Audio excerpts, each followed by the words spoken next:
Et donc, normalement, quand t'es au black, c'est comme ça. C'est pour faire peur aux enfants. Voilà. Quand il faut opérer. Tu te réveilles, tu vois ça en face de toi. C'est clair. Et en Je sais pas ce que vous m'avez donné, mais j'en veux encore. Et mon dernier jour de stage, j'avais mis celui licorne. Parce que c'était bientôt Noël, mais bon, tu peux pas mettre de plus de Noël avec le Covid. Donc, j'avais mis ça. Pas le rapport avec la licorne. Moi non plus, j'étais en train de chercher. Parce que j'avais que ça.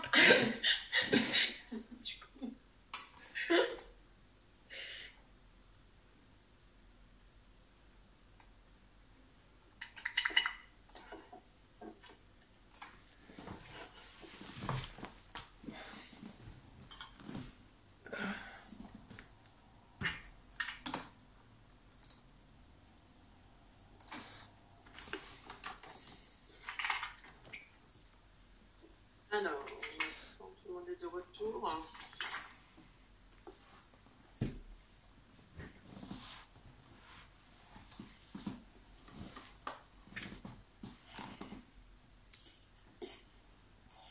Ok.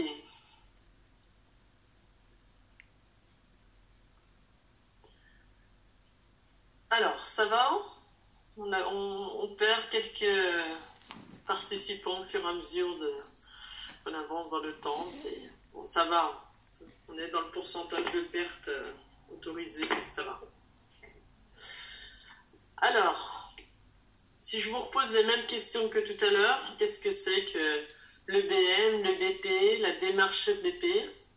Est-ce que vous avez pu avoir quelques éléments de réponse rapides là? Ou pas? Allez, qui se lance? Dans notre groupe, on a vu que le BP, c'était un peu une adaptation plus récente de l'EBM. Et donc, elle visait d'autres domaines de la santé et du paramédical, mais que ça pouvait être aussi dans des domaines qui n'ont rien à voir avec la santé, dans l'éducation, dans d'autres choses aussi. D'accord. Allez, les autres? Sachant que le BM, c'est pas non plus tout récent, hein, c'est pas non plus, c'est assez récent, ça date des années 90. Ouais. Donc avant, c'était vraiment basé sur des consensus professionnels, à savoir comment gérer telle ou telle pathologie, et que le BM, ça avait pour volonté justement de focaliser sur les études scientifiques afin de standardiser un petit peu les procédures. Oui. Partant de là, dans les années 2000, on a le BP qui est arrivé pour les autres professions paramédicales, comme la nôtre. Mais nous, ça fait 10 ans, peut-être 15 ans qu'on fait le BP en tant que kiné. Oh, bah, plus que ça. Hein. Vraiment répandu et enseigné déjà dès notre école, quoi. Alors, enseigner, on va dire, avec l'intitulé EBP, ça, c'est sûr que ça fait déjà plus de 10 ans, mais avant, disons que à travers les cours, on enseignait l'approche selon la démarche EBP, c'est-à-dire en s'appuyant sur les données de la littérature, en s'appuyant sur l'expertise et l'expérience du clinicien, voilà, mais c'était pas forcément estampillé EBP. Maintenant, on l'entend un petit peu à toutes les sauces, peut-être mal utilisé des fois d'ailleurs dans l'esprit des gens, mais voilà. Mais en tout cas, c'est vrai que c'est quelque chose qui maintenant, avec la réingénierie des études, fait que c'est beaucoup plus commun, courant, et que dès la première année, même dès les années de PALSES, etc., vous êtes déjà sensibilisé au terme. Mais encore une fois, ce terme-là, ce concept-là, EBP, vous allez voir, hein, tous les ans, on rajoute un cours chaque année sur le BP. Alors, première année, c'est EBP sensibilisation. Deuxième année, c'est EBP approfondissement ou le retour. Et en quatrième année, c'est EBP je relativise. Parce qu'il faut aussi prendre du recul parce que dans l'esprit des étudiants, on s'est rendu compte qu'après, il y avait une espèce de confusion et que pour certains, c'était EBP égale science. Et non, c'est pas EBP égale science. Donc du coup, voilà, avec l'expérience aussi que vous allez acquérir, vous allez voir que ce concept d'EBP, eh bien, il n'est n'est pas si simple que ça. C'est pas que la science, loin de là. Et voilà, donc ça, vous allez voir au fur et à mesure. Donc, c'est pour vous dire que là, c'est une sensibilisation, mais que vous allez en entendre parler régulièrement et que vous-même, vous allez aussi apprendre un peu à manier ce concept à travers votre propre pratique. Et des fois, ça vous paraîtra assez évident et d'autres fois, non. Donc c'est quelque chose qui va bouger aussi dans vos représentations.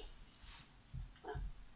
Alors, d'autres choses que vous avez découvertes, qui a créé le BM? Vous avez trouvé un auteur? Parce qu'on en parle assez souvent quand on fait nos recherches, là.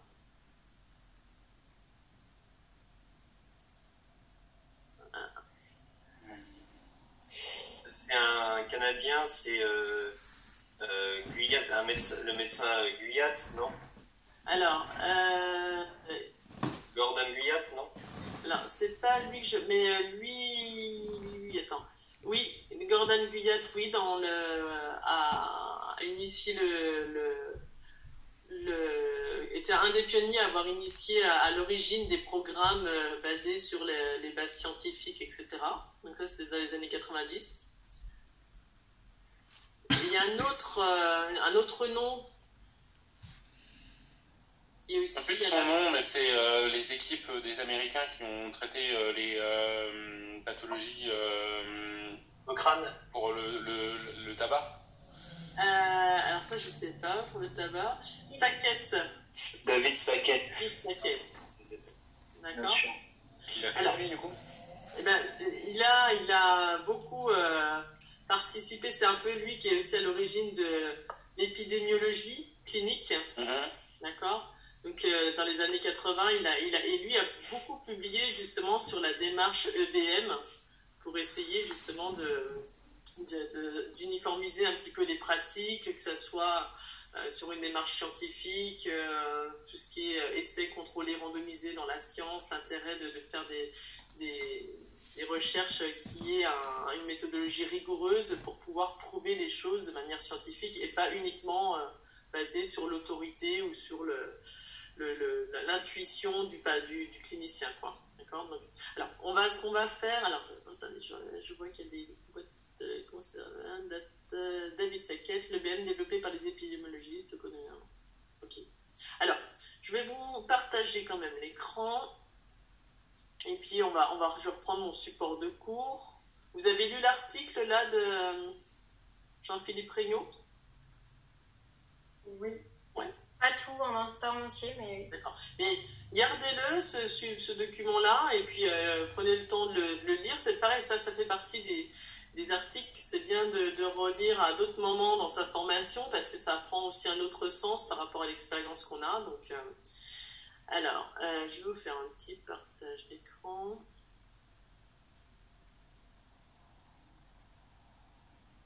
Hop.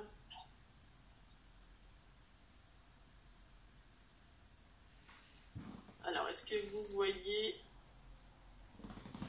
le PowerPoint là, ouais? Oui. Alors, le BP.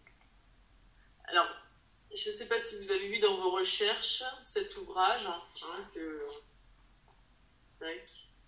qui est sorti récemment, enfin qui est sorti en 2019 ou 2020.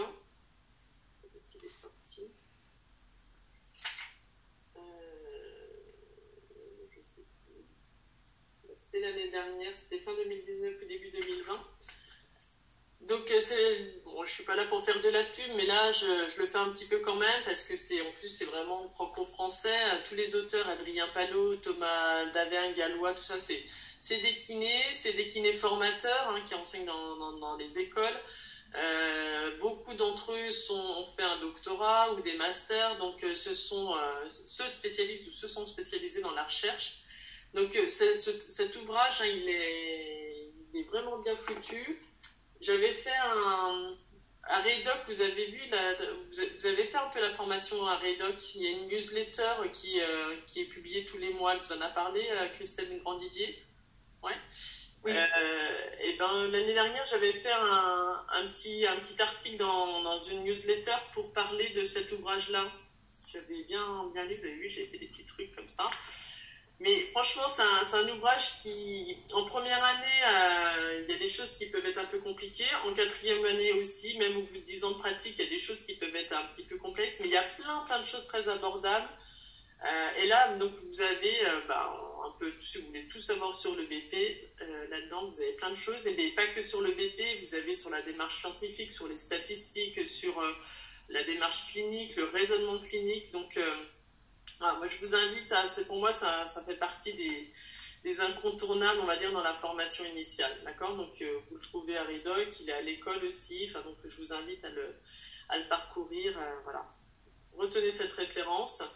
Donc, il y a plusieurs parties. La partie sur le BP, la partie B qui est bien foutue sur les outils, comment formuler une question de recherche clinique, comment faire une biblio, qu'est-ce que c'est que la validité interne, externe d'une étude, des choses sur les statistiques, sur les biostatistiques. Donc tout ça, ça pourra vous servir forcément à un moment donné. Donc voilà, s'il y a bien un truc que vous devez retenir de ce cours, c'est éventuellement l'article que je vous ai envoyé, et puis ce genre d'ouvrage où vous avez plein de choses à trouver, quoi. D'accord?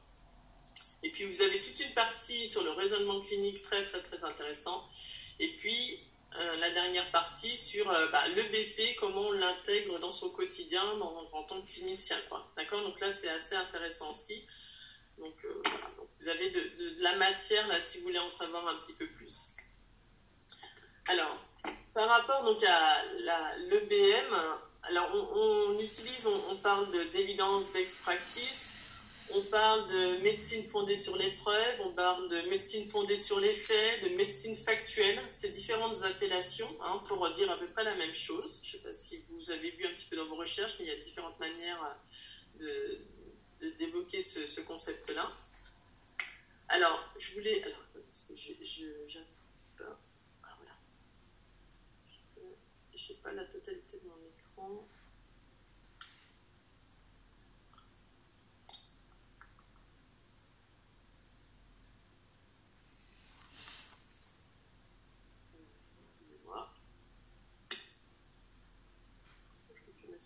Bref.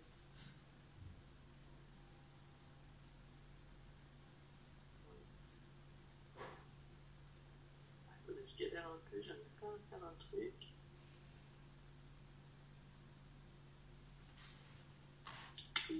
Non. Bon.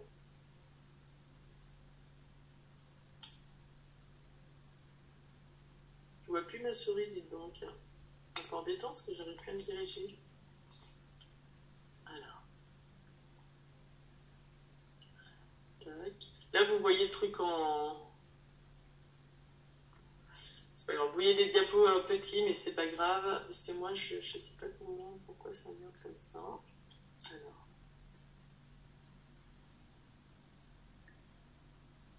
Hop, hop. Bon. Donc, la définition voici David Sackett. D'accord? Donc qui est décédé il n'y a pas si longtemps que ça, d'accord. Donc lui, il a écrit plein de choses sur, c'est lui un petit peu le pionnier de la démarche EBM, d'accord. Et donc il a donné une première définition qui a été publiée, c'est dans l'article qui a été publié dans la revue BMJ, British Medical Journal, donc dans les années 96. Donc ça, c'est la définition qu'on retrouve souvent, c'est l'EBM, c'est la médecine fondée sur l'épreuve. Donc, la médecine fondée sur l'épreuve, est l'utilisation consciencieuse, explicite et judicieuse des meilleures preuves actuelles pour prendre des décisions concernant les soins des patients individuels. La pratique de la médecine fondée sur les données probantes implique l'intégration de l'expertise clinique individuelle avec les meilleures preuves cliniques externes disponibles issues de la recherche systématique. Alors, qu'est-ce que c'est que déjà le terme de recherche systématique? Ça veut dire quoi?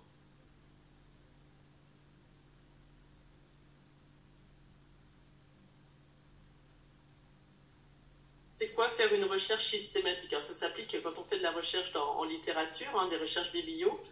Une recherche systématique, ça doit vous évoquer, vous avez déjà entendu parler de revues systématiques? C'est les résumés de plusieurs études pertinentes. Alors, Le terme systématique, il faut le comprendre comme exhaustif, complet. C'est une recherche la plus complète possible. C'est-à-dire que quand on s'intéresse à un sujet, une question de recherche, à un sujet d'étude, ou je ne sais pas, par exemple, vous, pour vos dossiers de santé publique, vous aviez une thématique à étudier. Donc, pour réaliser votre dossier, vous étiez censé faire une recherche systématique dans le sens la plus complète et la plus exhaustive possible pour répondre à votre question, etc. Donc la notion de recherche systématique,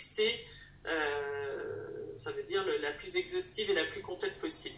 Après, dans la littérature, on trouve différents types d'articles. Alors ça, vous allez avoir des cours, vous avez déjà peut-être eu un petit peu, mais on trouve les articles, les revues de la littérature, les revues systématiques.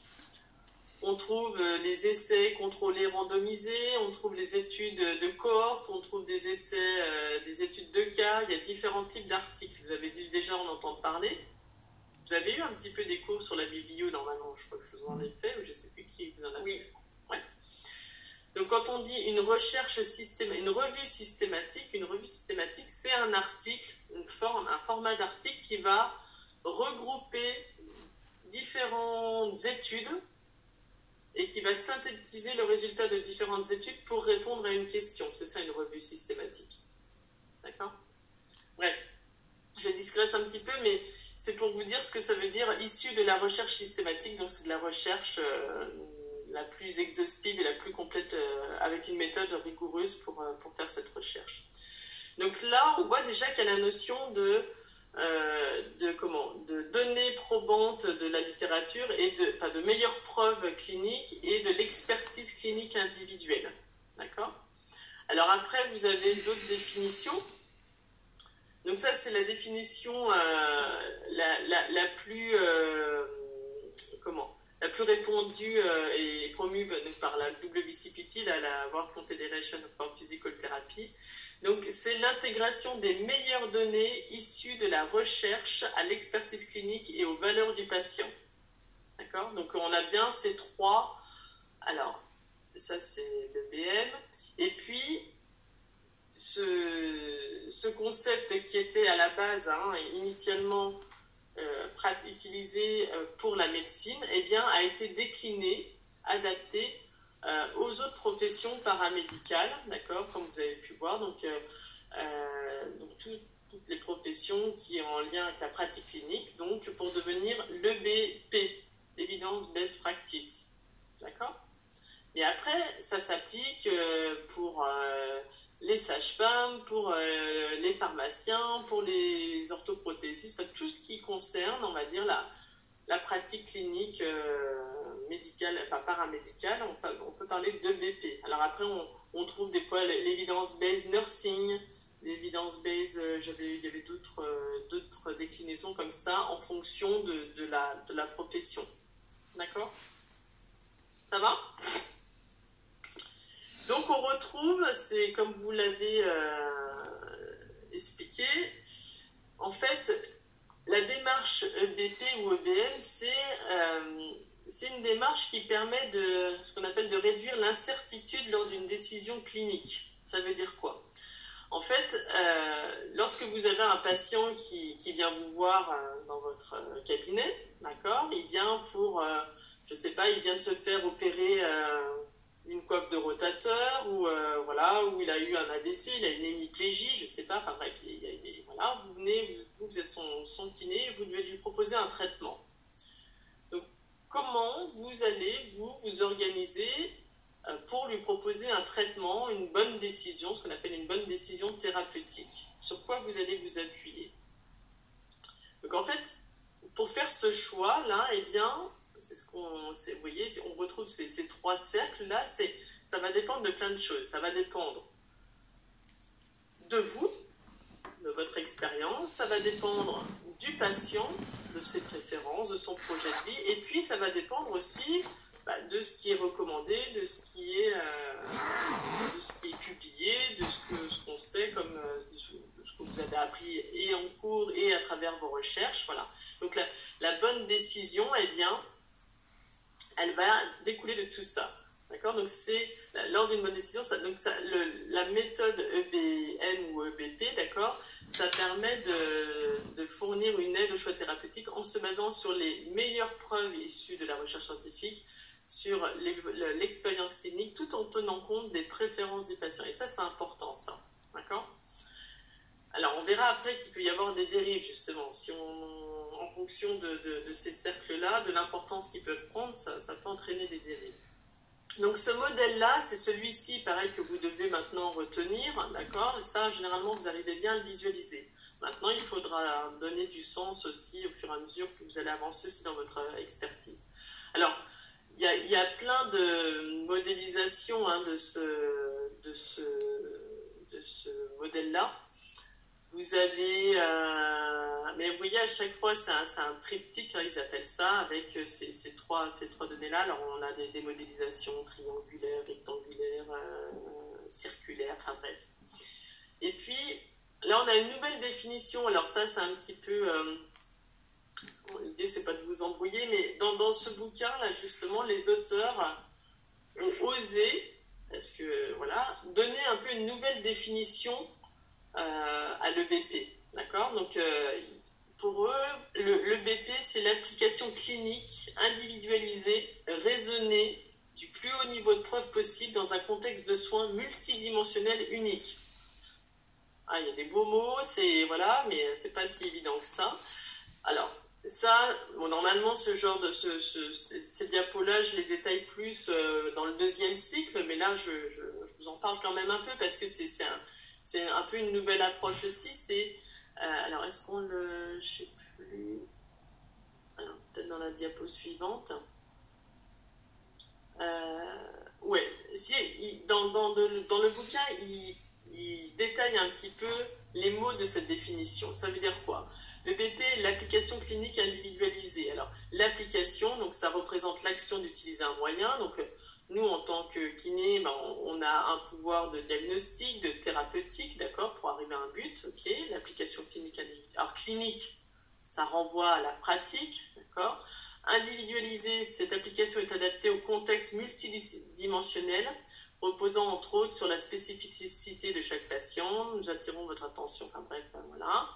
Raisonner évoque l'aspect du système décisionnel, la collecte, l'intégration et diffusion des données pratiques et théoriques, de l'expertise clinique qui pondère et équilibre les dimensions entre elles pour aboutir à un choix. C'est-à-dire que dans notre décision thérapeutique, même si, je ne sais pas, dans la littérature, il est recommandé de faire ça ou ça, et voilà, sauf que vous ne pouvez pas proposer ce traitement pour différentes raisons, ou parce que tout simplement le patient n'y adhère pas ou c'est pas possible. Donc, du coup, vous allez proposer quelque chose et avoir une décision raisonnée, c'est-à-dire que vous allez faire en tenant compte de tout ça, du patient, de ses possibilités et puis des moyens. Enfin, il y a plein d'autres choses à prendre en compte, d'accord? Donc, c'est ce qu'ils disent, donc, une clinique individualisée raisonnée du plus haut niveau de preuve possible. Alors, c'est quoi le plus haut niveau de preuve possible? Alors là, je zoome un petit peu. Le plus haut niveau de preuve possible, il réfère à la hiérarchie des preuves classées, surtout sur la recherche clinique. Le BP nécessite d'utiliser les meilleurs si l'on peut. Le rajout du mot possible rassemble les deux sens. Celui de preuves existantes, car il n'y a pas encore de preuves sur tout. Dans ce cas-là, il faudra abaisser notre niveau d'exigence et l'avoir en tête. Et celui de réalisable en fonction du contexte multidimensionnel, etc. du traitement. Bon, je ne vais pas aller trop loin dans les détails parce que c'est un peu plus poussé leur définition. L'idée, là, c'est pas de vous embrouiller, mais c'est pour vous montrer que la notion de BP, c'est une notion qui est en train d'évoluer aussi entre la première définition donnée dans les années 80, celle qui a été donnée dans les années 2000, et puis là, on voit avec le dernier ouvrage, là, en fait, c'est un concept qui évolue. D'accord, même si on est sur quand même les mêmes dimensions, mais donc ça, on verra ça un petit peu plus au deuxième cycle, d'accord, je ne veux pas vous embrouiller, même si je l'ai peut-être déjà fait, c'est pas grave. Donc je veux passer, on va dire, on est en première année sur plus de la sensibilisation. Alors, vous avez regardé un petit peu cet article? Ouais, tu peux. Alors, qu'est-ce que moi j'ai extrait des passages de cet article. Alors, un des enjeux de l'EBP, donc il dit, un des enjeux de la rééducation moderne est probablement d'offrir aux patients des prestations centrées sur ses besoins et ses attentes, s'appuyant sur des références scientifiques valides et l'expérience du thérapeute. Donc on retrouve la définition. Il convient alors d'associer la recherche des preuves scientifiques les plus pertinentes à l'expertise clinique en prenant en compte les aspirations du patient pour élaborer la décision clinique finale. Vous avez vu, je dis toujours la même chose depuis le début. C'est le principe de la répétition, c'est pour que vous reteniez ça à moi de ce cours. Le BP ne prétend pas remplacer l'expérience clinique, elle est plutôt un moyen de compléter, d'argumenter, de mieux informer la démarche du clinicien qui aboutit au choix, à la mise en œuvre d'une thérapeutique dans laquelle la recherche d'information ne constitue qu'un élément de la réflexion. D'accord ? Autre point, qu'est-ce qu'il y a? Un des enjeux de la rééducation moderne, bon ça j'ai déjà dit, c'est un copier-coller, ça c'est un copier-coller, voilà. La démarche EBP, en se basant d'abord sur la recherche systématique de preuves validées, comme tout à l'heure, marque un changement dans la justification traditionnelle de notre pratique en rééducation, habituellement fondée sur l'autorité ou l'habitude. L'autorité peut être attribuée aux experts d'un domaine et aux responsables d'enseignement. L'habitude peut se résumer par la phrase « c'est ce que j'ai toujours fait ». Les habitudes peuvent être véhiculées par des personnes ou par des usages locaux, d'accord ? Les connaissances qui proviennent de ces sources, souvent issues d'une longue expérience clinique, viennent constituer des modèles rééducatifs. Alors ça veut dire quoi ça? C'est que, avant, enfin même encore maintenant malheureusement, mais on a quand même, il y a encore des thérapeutes qui ont eu leur formation initiale il y a 20-30 ans, qui sont sortis de l'école et puis qui continuent à faire les mêmes traitements qu'ils faisaient il y a 20-30 ans. Enfin, ils n'ont jamais changé leur pratique. Alors, ça peut... ils ont le droit, voilà. Mais on a quand même... pour le patient peut être en droit de se poser quand même des questions. Si vous arrivez en stage dans un cabinet, vous avez l'impression quand même que le kiné n'a pas trop évolué, ou alors il justifie ses actes parce que, en disant, moi, c'est comme ça que j'ai appris il y a 20 ans, et voilà, alors que vous avez assisté à une conférence la veille, ou vous avez vu un cours et qui remet vachement en question la pratique. Donc ça doit normalement vous interpeller, ça. Vraiment. Donc ça, maintenant, dans la formation initiale, c'est pour ça qu'on vous sensibilise le plus tôt possible sur le fait de vous remettre en question, de bien avoir en tête et conscience que ce que on vous montre, ce qu'on vous apprend à un moment, à un instant donné, ça va évoluer, ça va changer. Vous avez bien pris conscience qu'il y a des différences entre les profs, entre les kinés, on n'a pas tous la même manière de pratiquer. Ça, c'est des choses qui vous perturbent des fois. Mais c'est aussi parce que les expériences de chacun sont différentes. Ça ne veut pas dire qu'il y en a une qui est meilleure que l'autre, mais en tout cas, vous devez vous poser des questions. Et le kiné, en tant que thérapeute, doit aussi se poser des questions sur sa manière de pratiquer. Est-ce que ce qu'il va proposer aux patients, c'est adapté ou pas? Est-ce qu'il est en mesure de proposer des choses adaptées? Si lui n'est pas en mesure, est-ce qu'il a l'humilité de renvoyer le patient chez une autre personne? Enfin, c'est toutes des questions, des choses qu'un kiné doit être capable de se remettre en question, quoi.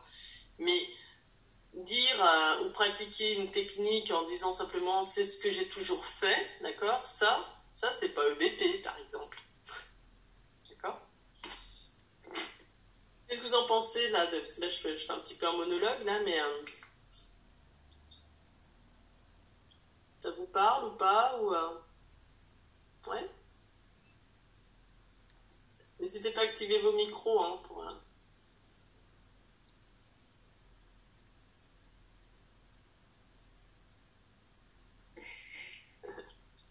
Après, ce matin, si je reprends les phrases d'un professeur, c'était qu'on évoluait de façon longitudinale et que ce qu'on apprenait ou ce qu'on découvrait au moment T, c'était plutôt transversal. Et donc, c'était qu'à un seul moment et que l'ensemble des choses évoluer sans cesse. Donc je pense que le BP renforce cette idée de toujours se remettre à jour dans toutes les professions, et que même s'il y a des choses qui fonctionnent, elles fonctionnent toujours, mais on peut toujours l'améliorer. Exactement. Et va accentuer cet aspect-là. C'est ça. C'est pour ça qu'il faut, pour moi, un bon thérapeute, hein, pas que kiné, mais c'est être capable de se remettre en question. Et même quand on a un patient, lorsqu'on lui fait, alors si je prends l'exemple du massage, hein, vous le massage d'un autre traitement, mais vous avez un patient, vous lui faites une séance de massage, de mobilisation, je sais pas quoi, d'accord, il avait une douleur à 10, vous lui faites la séance, voilà, vous le voyez 3 jours après, et là il vous dit franchement, mais merci, quoi, grâce à vous, j'ai plus mal, voilà. Donc soit vous me dites ok, je suis un super kiné, je suis vraiment génial et je vais refaire ces mêmes séances à tous mes patients parce que ça marche, d'accord. Et voilà, ça c'est une première option. Qu'est-ce qu'on peut se dire aussi? Il a moins mal 3 jours après, donc qu'est-ce qui pourrait expliquer le fait qu'il ait moins mal?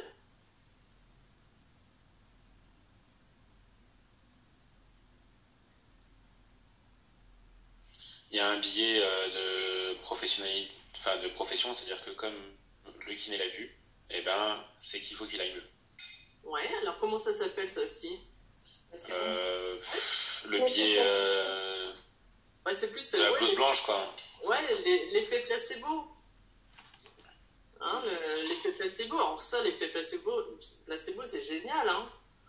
Enfin, il faut qu'on l'utilise, cet effet placebo. Oui. D'accord? Mais oui, mais il faut qu'on l'utilise correctement et il faut qu'on en soit conscient et il faut qu'on l'explique aussi aux patients. Et nous, il faut vraiment que dans notre pratique, on se dise, mais quand n'importe quel patient vient voir un professionnel de santé, en plus en blouse blanche, donc l'effet blouse blanche qui donne ce côté autorité, piédestal, reconnaissance, respect ou je sais pas quoi, d'accord? Et puis, la personne, là, elle a déjà consulté plein de personnes, les gens n'étaient pas forcément très empathiques, et puis tout d'un coup, elle tombe sur un kiné qui est à l'écoute, qui est plutôt dans la bienveillance, dans l'écoute active, qui va mettre sa main, qui va prendre le temps de poser sa main là où il a mal. Rien que ça, voilà. Là, vous avez mis en place tout un contexte d'écoute active, de bienveillance qui fait que ça va agir déjà sur le patient, il va se sentir compris, sans avoir rien fait en geste technique, mais juste déjà ça très important. Et puis après, vous allez proposer des choses, et puis le ton, la manière dont vous allez expliquer les choses, l'approche que vous allez avoir avec le patient, le fait que vous allez être rassurant, le fait que que vous allez le valoriser, tout ça, ça peut influencer, pas forcément, mais ça va influencer la manière dont son corps va réagir. Enfin, ça peut avoir des impacts, d'accord? C'est-à-dire que s'il est dans une relation de confiance, que vous lui donnez quelques conseils, qui voit l'intérêt, qu'il les applique, et bien forcément, il y aura des résultats qui seront liés pas forcément au conseil, mais juste des fois parce que psychologiquement le patient va un peu mieux, il s'est senti aidé, écouté, etc., pris au sérieux. Et rien que ça, cet effet-là peut agir sur ces symptômes ou ces signes. D'accord?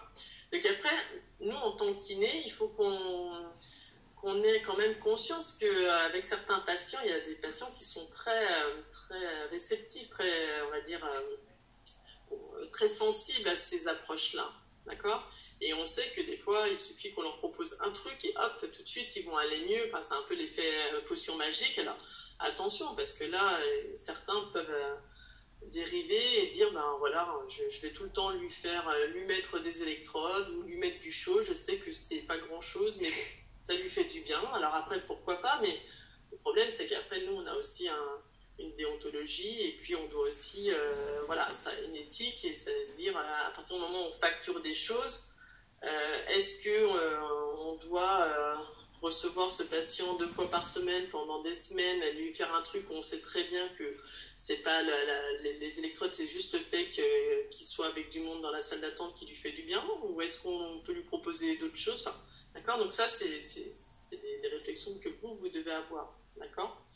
Mais en tout cas, vous devez quand même toujours vous remettre en question et être assez honnête avec le patient en disant, bah, là, vous allez mieux par rapport à la dernière fois. Alors oui, peut-être que c'est mon traitement, mais aussi, c'est peut-être d'autres choses, parce que vous avez mis en place d'autres choses, ou voilà, c'est peut-être aussi simplement l'évolution naturelle de la maladie, entre guillemets, ou du symptôme. Hein. Ça nous est tous déjà arrivé une fois on se fait mal, on se coince quelque chose, on a une douleur, et on se dit, bon, il faudrait que je consulte, je vais voir quelqu'un, et puis on ne prend pas le temps de le faire, et puis finalement, au bout de 2 jours, ça passe tout seul, et on se dit, bah, en fait, tiens, j'ai plus mal, alors que si on était allé consulter 2 jours après, on n'aurait plus eu mal, mais quand même, on se serait dit, bah, c'est grâce à la séance que j'ai faite, alors que non, c'est l'évolution naturelle aussi, d'accord?